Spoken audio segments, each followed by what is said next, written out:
You guys obviously clicked this video because you want to learn how to build bigger and stronger glutes. Stay tuned and I'll show you how.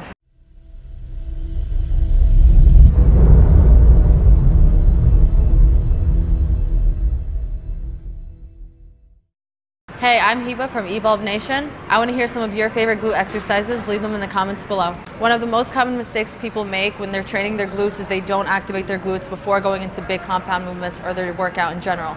My favorite warm-up is glute kickbacks and hip abductions. I normally do this with a resistance band, but if you don't have it or you're starting at a beginning level, you could do it body weight. So I normally do 25 to the left, keeping my core braced, and then I'll kick back for 25 on the same leg. Once I'm done completing those 50 reps, I'll switch over to the right side for another 25 abduction and then 25 straight kickback. You want to make sure that when you're doing the kickback, your core is braced and you're not using your lower back to kick your leg up.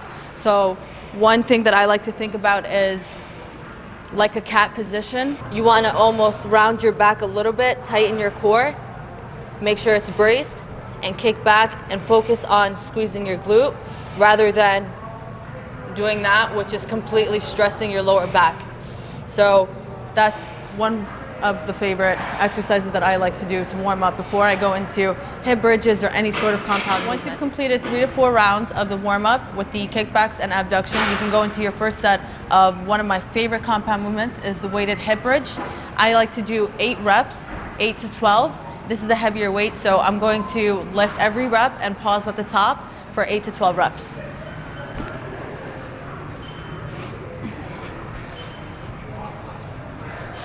You want to make sure that you're resting on your lower lats, and when you push up, use your elbows to lift your entire body, and then your spine has to be straight. So if you're going down, your neck has to follow your spine. So squeeze on top, come down, squeeze on top. And then if you want to make this more challenging, you can always add a pulse for 10. And then 5, 4, 3, 2, 1. You will definitely feel that in your glutes. The reason why I do that is because it's more time under tension. So it makes the burn in your glutes 10 times more challenging. So that is the first exercise. Once you've completed your 8 to 12 reps of the weighted hip bridges, one of my favorite things to do is superset it with a single leg hip bridge, body weight. This is super challenging, and what it allows me to do is make sure that the imbalances in my glutes are more balanced out and you're focused more on that one glute. So I'm gonna start with 12 reps on one leg. When you have the one leg up, you want to leave it in this position. You don't want it to move as your hip drops. So I'm going to drop and squeeze all the way up. This leg is going to remain straight. Squeeze, squeeze. Now the key is to really, really focus on your glute. Come down controlled, come up quick, and hold again for a second at the top.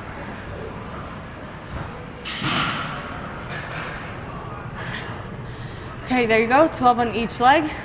I'll take about a 1 to 2 minute break, and then I'll go and start my second set.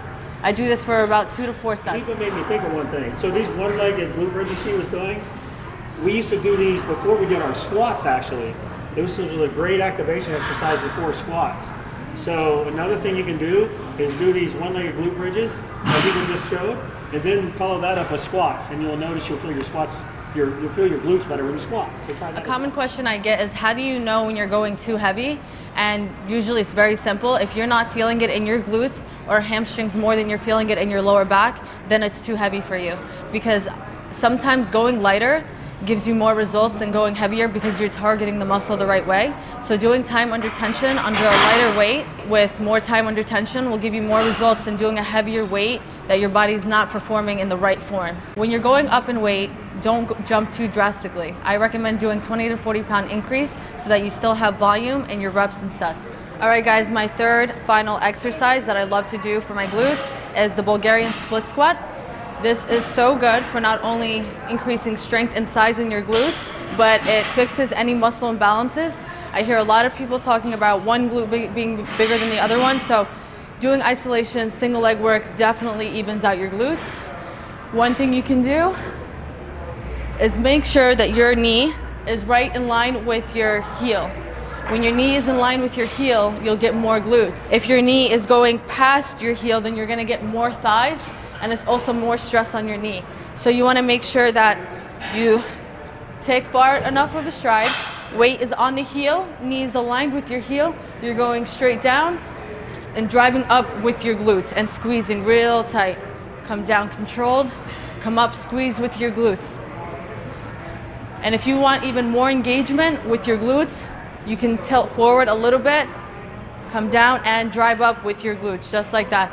I'll do about 12 to 15 reps on each leg for 4 sets. One more thing I want to mention about the form with this exercise is you do not want to round your shoulders when you're doing this. You want to keep your shoulders pulled back like this at all times so that your spine remains straight, going down and not rounding at the bottom, right? So you don't want this. You want to keep your shoulders pulled back, core tight, and drive with your glutes. This exercise takes a lot of focus, so in the beginning, use a weight that you can handle and make sure you perfect your form. Those are my 3 go-to glute exercises for building stronger and bigger glutes. For more great videos like this, please check out my YouTube channel, and you can subscribe by clicking the link in my description.